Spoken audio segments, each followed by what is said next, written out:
श्री सद्गुरु महाराज की जय।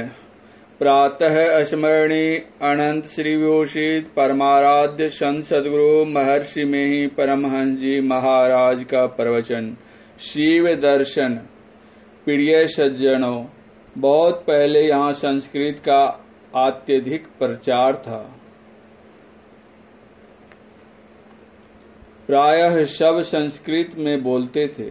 उस समय ऋषियों तथा मुनियों ने जो समय समय पर प्रवचन कहे, उन्हीं के सदुपदेशों को उपनिषद कहते हैं।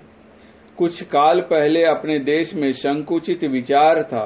लोग सर्वसाधारण को यह उपनिषद ज्ञान नहीं बताते थे, इसलिए इसका विशेष प्रचार नहीं हुआ। योग शिखोपनिषद में शिव और ब्रह्मा का संवाद है। ब्रह्मा ने शिव जी से पूछा, कोई योग और कोई ज्ञान को मोक्ष प्राप्ति के लिए बतलाते हैं, आपका क्या मत है? इस पर शिव जी ने उत्तर दिया, ज्ञानहीन योग और योगहीन ज्ञान मोक्ष कर्म में समर्थ नहीं होता। इसलिए मुमुक्षु को ज्ञान और योग दोनों का दृढ़ता के साथ अभ्यास करना चाहिए। मोक्ष का अर्थ है बंधन से छूट जाना। हम सब लोग बंधन में बंधे हुए कैद हैं, शरीर में कैद हैं और जड़ चेतन की गिरह में बंधे हुए हैं। इसलिए सब लोग दुख उठाते हैं।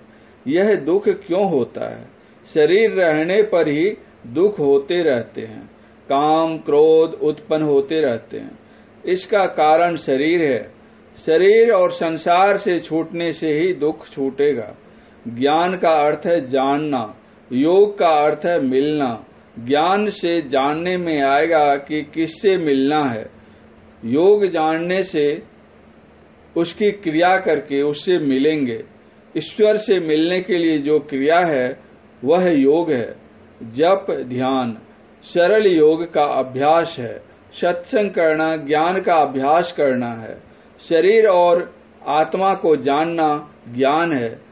लिखा पढ़ा आदमी पुस्तक पढ़ता है तो इससे उसको ज्ञान होता है, किंतु किसी विशेषज्ञ के पास जाकर सुनने से विशेष ज्ञान होता है। अक्षर और मात्रा को पढ़ने से पुस्तक पढ़ लेते हैं, किंतु उसका अर्थ ठीक ठीक नहीं समझ सकते। ठीक ठीक समझने पढ़ने के लिए ही लोग कॉलेज और विद्यालयों में जाते हैं। इसीलिए पढ़े लिखे लोगों को चाहिए कि जहाँ कहीं कोई विशेषज्ञ हो, उनके पास जाकर सुने और सीखें। यह जानकर ज्ञान और योग दोनों का अभ्यास अत्यंत आवश्यक है। बहुतों का ख्याल है कि थोड़ा जप ध्यान करते हैं, इसी से मरने पर मुक्ति हो जाएगी, किंतु उपनिषदकार ने बताया कि मरने पर जो मुक्ति होती है वह मुक्ति नहीं है। जब तुम जीवन में मुक्ति प्राप्त करो और तुम्हें परमात्म स्वरूप की प्रत्यक्षता हो, तब तुम मरने पर मुक्त ही हो। जीवन मुक्त सो मुक्ता हो, जब लग जीवन मुक्ता नाही, तब लग दुख सुख भोगता हो। देह संग नहीं होवे मुक्ता, मोए मुक्ति कहाँ होई हो। जल प्यासा जैसे नर कोई, सपने मरे प्यासा हो। कबीर साहब। जीवत छूटे देह गुण, जीवत मुक्ता होई। जीवत काटे कर्म सब, मुक्ति कहावे सोई। जीवत जगपति को मिले, जीवत आत्म राम। जीवत दर्शन देखिए, दादू मन विश्राम। जीवत मेला ना भया, जीवत परस न होई। जीवत जगपति ना मिले, दादू बूढ़े सोई। मुआ पीछे मुक्ति बतावे, मुआ पीछे मेला। मुआ पीछे अमर अभय पद, दादू भूले गहला। दादू दयाल जी। सुनी समुझई मन जन मुदित मन, मंजहि अति अनुराग। लहहि चारि फल अछत तनु, साधु समाज प्रयाग। गोस्वामी तुलसीदास जी। फिर इस योग शिखोपनिषद में कहा गया है कि मरते समय जैसी भावना रहेगी उसी के अनुकूल शरीर होगा। यदि मरने के समय पाशविक भावना हो तो बड़ा बुरा होगा। इसलिए सचेत रहो कि मरने के समय यह बुरी भावना न आने पाए। जिस आदमी की जागृत अवस्था के काल में जिस ओर विशेष ख्याल लगा रहता है, स्वप्न में भी वही वह देखता है। उसी प्रकार जीवन काल में जैसी भावना बारंबार होती रहेगी, मरने के समय भी वैसी ही भावना होगी। इसलिए जीवन काल में अच्छी भावना रखो, जिससे कि मरने के समय भी अच्छी भावना हो।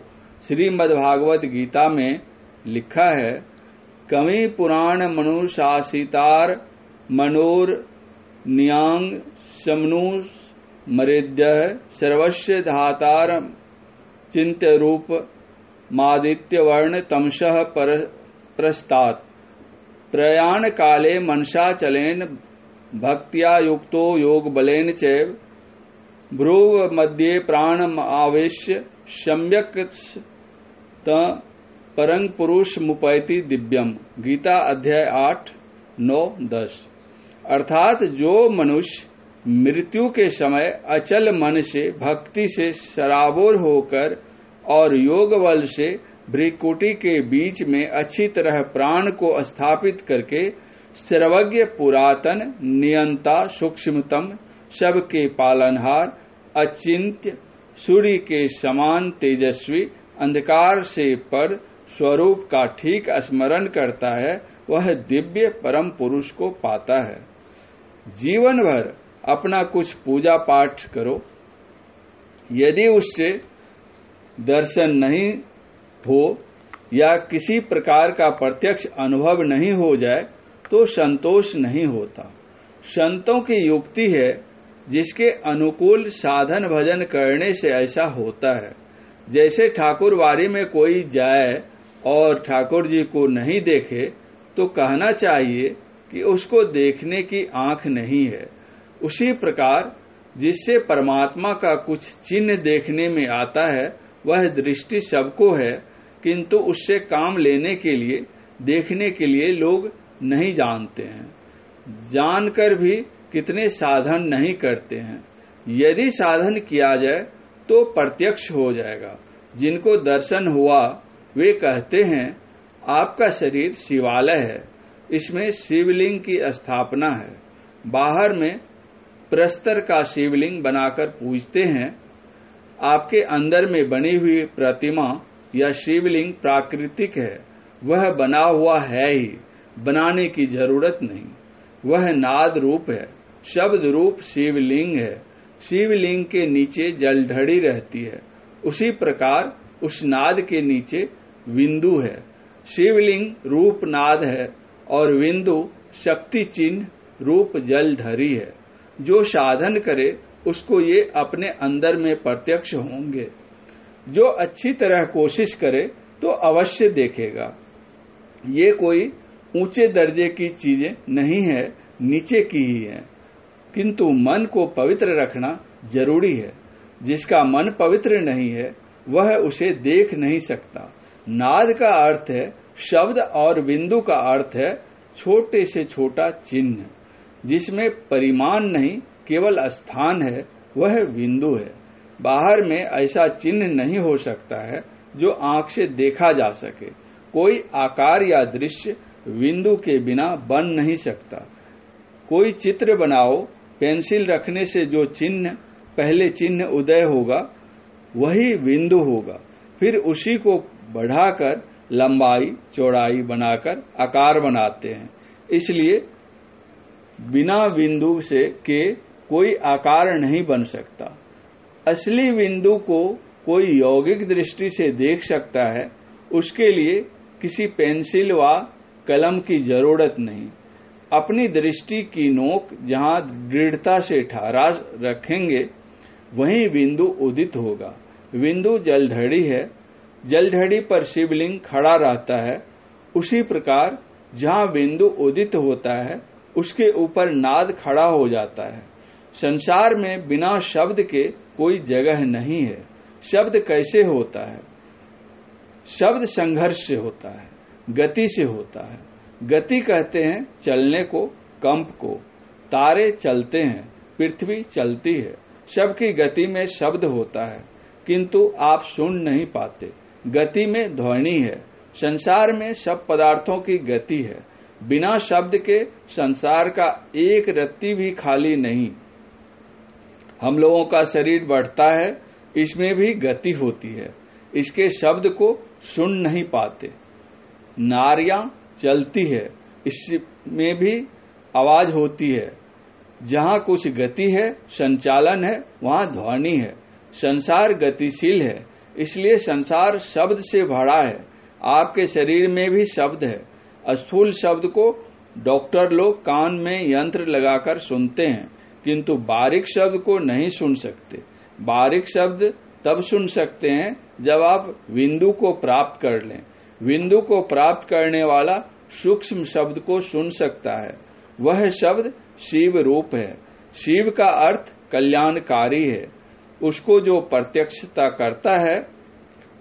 करता है उसका कल्याण होता है। बिंदु में जो अपने मन को समेट सकता है, दृष्टि को समेट कर देखता है, तो उसमें शक्ति आ जाती है। फैलाव में शक्ति घटती है, सिमटाव में शक्ति बढ़ती है। जिसकी दृष्टि सिमट गई है उसकी शक्ति बढ़ जाती है। नाद रूप शिव को उसे प्रत्यक्षता हो जाती है। रूप या दृश्य का बनना बिना बिंदु के नहीं होता, इसलिए सब दृश्य का बीज बिंदु है। किसी आकार और दृश्य का आरंभ एक बिंदु से होता है और उसका अंत एक बिंदु पर ही होता है। दृश्य जगत का बीज बिंदु है और अदृश्य जगत का बीज शब्द है। जिसकी वृत्ति शब्द रूप शिव को पकड़ लेती है, वह सारी सृष्टि को अंत कर जाता है। उसे मोक्ष के साथ परमात्म स्वरूप की प्राप्ति हो जाती है। श्री सद्गुरु महाराज की जय।